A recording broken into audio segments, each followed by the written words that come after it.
Il est 18 h. À la caserne des pompiers d'Agen, Grégory, ce sergent-chef de 34 ans, vient d'être appelé en urgence. Pour cette mission, il a revêtu sa tenue rouge du GRIMP, le groupement de reconnaissance et d'intervention en milieu périlleux. Une unité d'élite, les pompiers de l'extrême, comme on les surnomme. Ce soir-là, Grégory part pour une mission difficile. Un homme en danger de mort, coincé dans son appartement. En gros, c'est une assistance au brancardage parce qu'il fait 120 kilos. Tu vois ce que je veux dire? Après 20 minutes de route, les hommes du GRIMP débarquent dans un quartier résidentiel.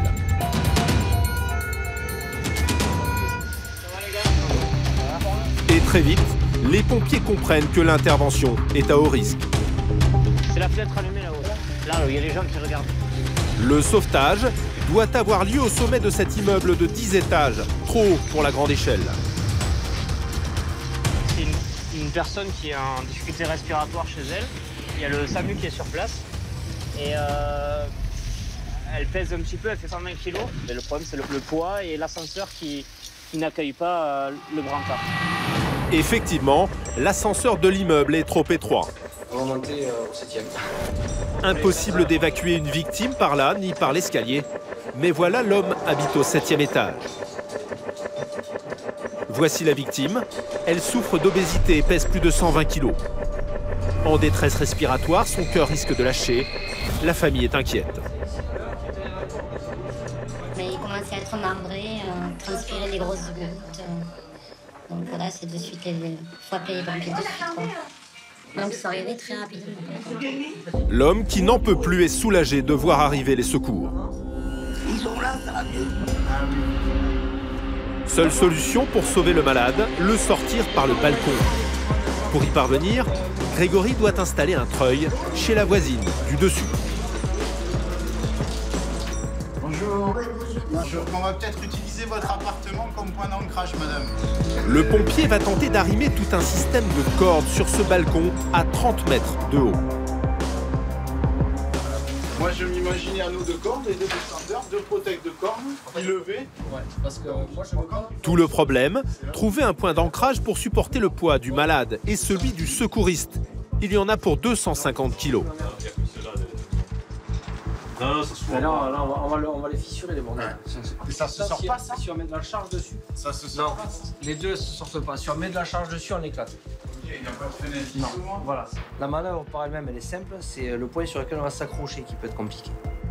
Impossible d'arrimer le système à la baie vitrée. Ce qui inquiète la voisine, dérangée en pleine soirée télé. Et c'est même ce que J'ai toujours pas compris, qu'est-ce que vous voulez faire passer le monsieur du dessous par là? Pourquoi il peut pas aller dans l'ascenseur? Qu'il soit allongé, madame. Grégory et Sébastien finissent par dénicher un poteau de béton, légèrement en contrebas, qui fera l'affaire. On peut prendre celui-là? Ouais. Point fixe ici. Ouais. Deux descendeurs. Ok. D'accord. Encore 200 mètres et puis gaz quoi. Ok. Allez, on va faire le point. Mais la voisine n'est pas plus rassurée. J'ai juste une question à poser. L'immeuble date de 1960. Est-ce que vous croyez que ça va résister? C'est tout. Il n'y aura pas beaucoup de charge là-dessus, madame. Madame, c'est ça. Là. La charge est là-bas. Tout est là. Ça, Ne vous inquiétez pas, madame. D'accord. Non, non, il faut que j'ouvre, non? Non, non. On se laisse aller pour ça, je vais faire la route. Pour le GRIMP, pas le droit à l'erreur. Grégory accompagnera la victime dans le vide. Je vais ici une grande réa. Je sécurise quand même au-dessus. Je vais pas marquer, mais je le fais ici, tu vois. Okay. Avec un petit mètre, tu penses que c'est bon? Oui, oui, c'est bon. Par contre, c'est du sérieux, là, on est posé, il y a de la hauteur. Okay, tout le matos à l'étage. La hauteur, c'est pas commun. Par contre, les personnes de surpoids, c'est assez régulier. Ouais. C'est entre 70 et 80% de nos internautes. Une opération d'ampleur. 5 hommes du GRIMP sont mobilisés. Il faut maintenant préparer la victime pour le grand saut.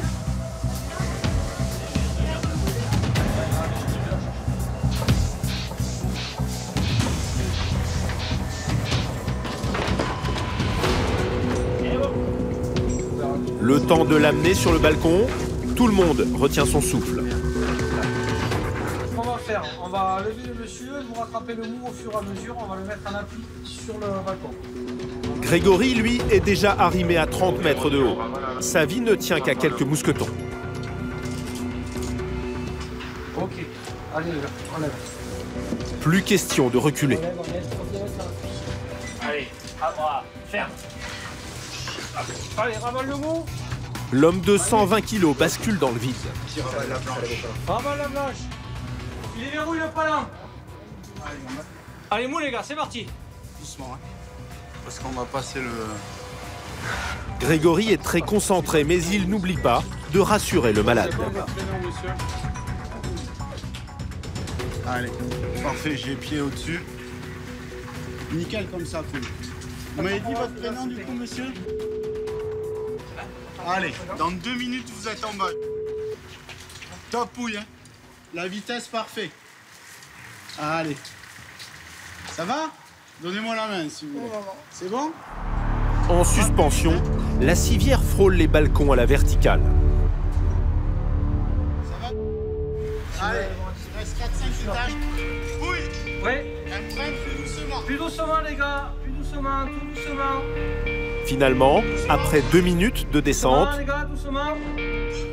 2 mètres. le pompier de l'extrême et la victime touchent enfin la terre ferme. 1 mètre. Mou rendu, victime au sol. Civière au sol. Allez, c'est bon les gars, impeccable. Pour Sébastien, c'est le soulagement. Il a beau être aguerri lui aussi à ce type d'intervention, celle-ci était plus sensible que les autres. Celle-là était beaucoup plus technique, beaucoup plus risquée aussi. Ce sont des risques mesurés avec la confiance absolue de l'équipe. En notre équipe, on a une confiance les uns envers les autres absolue. Sinon, ça ne sert à rien qu'on soit ensemble. L'homme est déjà parti vers l'hôpital où il a pu être soigné grâce au dévouement de Grégory et ses collègues rompus à ses missions de haut vol. Sur les bords de la Garonne, Agen est une cité qui fleure le sud-ouest. Une ville connue pour son centre historique, ses spécialités de pruneaux et sa culture rugby. Seulement, au quotidien, c'est une agglomération de 100 000 habitants. Très attachée à ses 120 pompiers, sollicités en permanence. Bonjour madame. Qu'est-ce qui se passe du coup?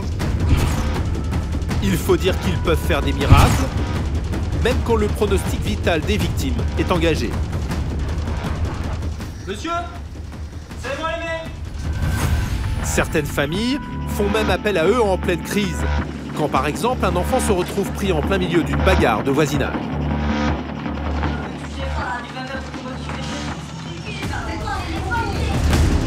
Agen, une ville historique où la moindre intervention peut virer au cauchemar dans ses ruelles étroites. Dans ces situations, les pompiers font alors appel à des hommes en rouge, capables de déployer les grands moyens pour parer aux catastrophes. Il faut évacuer là. C'est le câble électrique là, qui tient tout le pilier, là, tu vois. Vu la pente, il demande qu'à tomber. Des sapeurs-pompiers qui, pour faire face à plus d'une quinzaine d'interventions par jour, doivent aussi recruter des volontaires. Allez, on attaque. Quand tu descends, si tu fais glisser, tu vas te brûler les mains. Mais pour intégrer la caserne, il faut subir un entraînement intensif. Et tu gardes ta traction, garde-la. Allez, encore, garde-la. Allez, Toto. Parmi ces recrues, vous allez faire la connaissance de Lucas, 21 ans, ce jeune pompier en plein apprentissage. Ah, ça va arracher un petit peu le nez. Comment tu t'appelles, jeune homme? Tristan. Il va vivre une semaine d'enfer dont il se souviendra longtemps.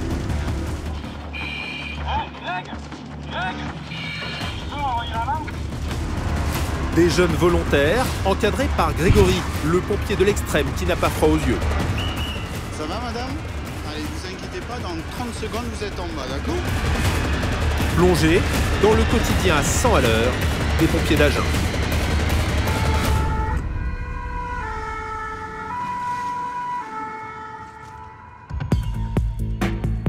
Dans cette ville conviviale, prisée des touristes, le centre-ville est un dédale de petites rues et d'immeubles souvent anciens, voire vétustes, qui peut engendrer des situations explosives.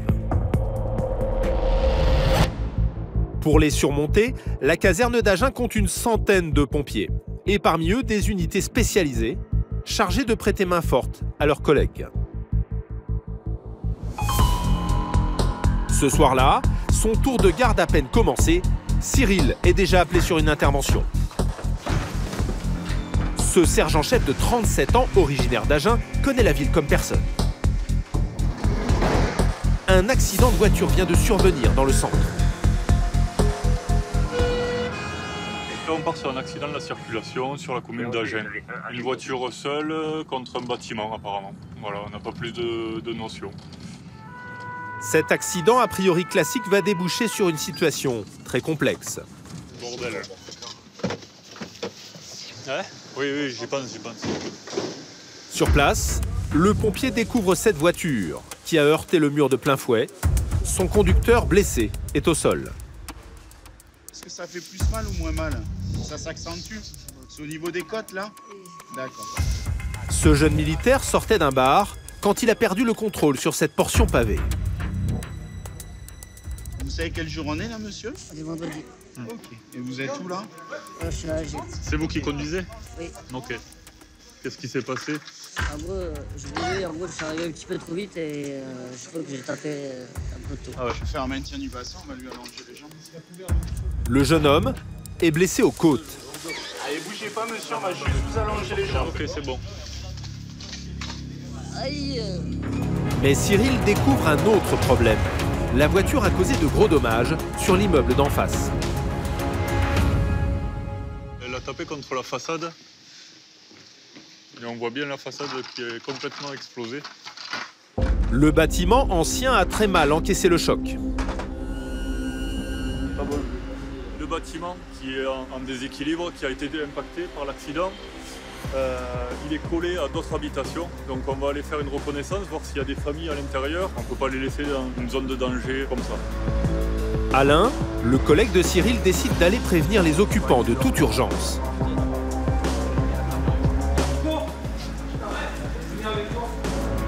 À l'étage, Alain débarque dans cet appartement où vit une dame avec ses enfants. Aussitôt, il comprend qu'il faut faire vite. Et une grosse fissure. C'est lézardé dans le coin tout en haut. La priorité, réveiller les enfants.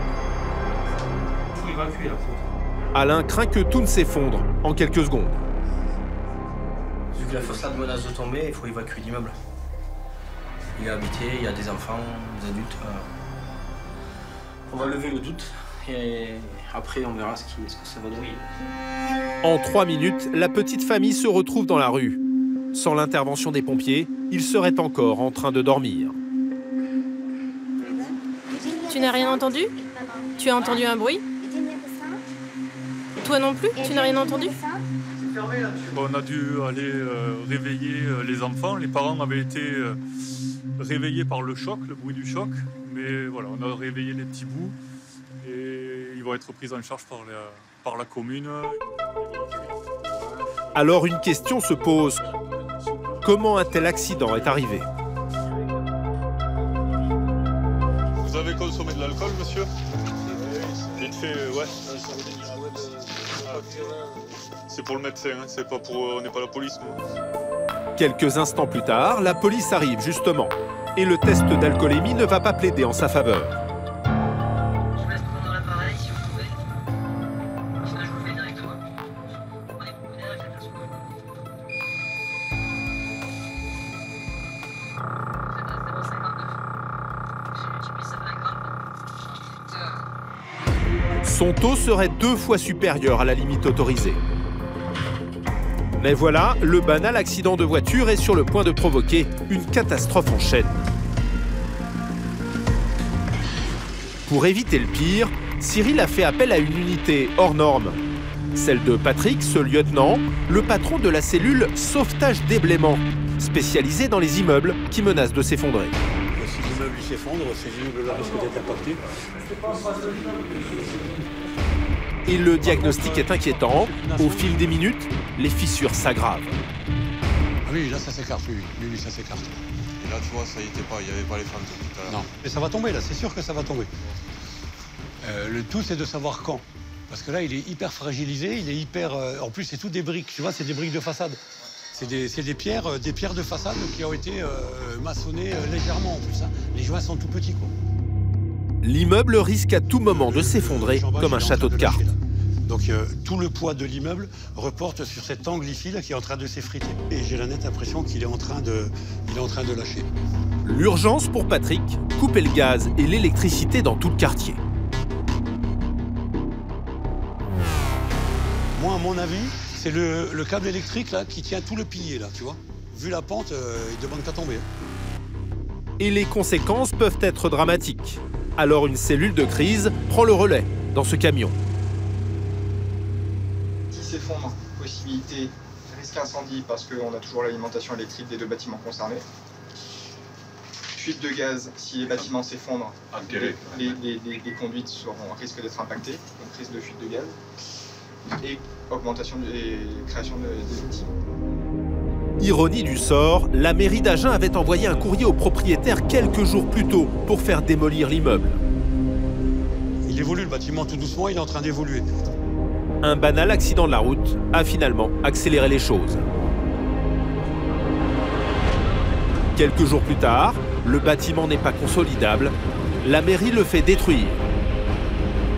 Les occupants, eux, ont été relogés à l'hôtel.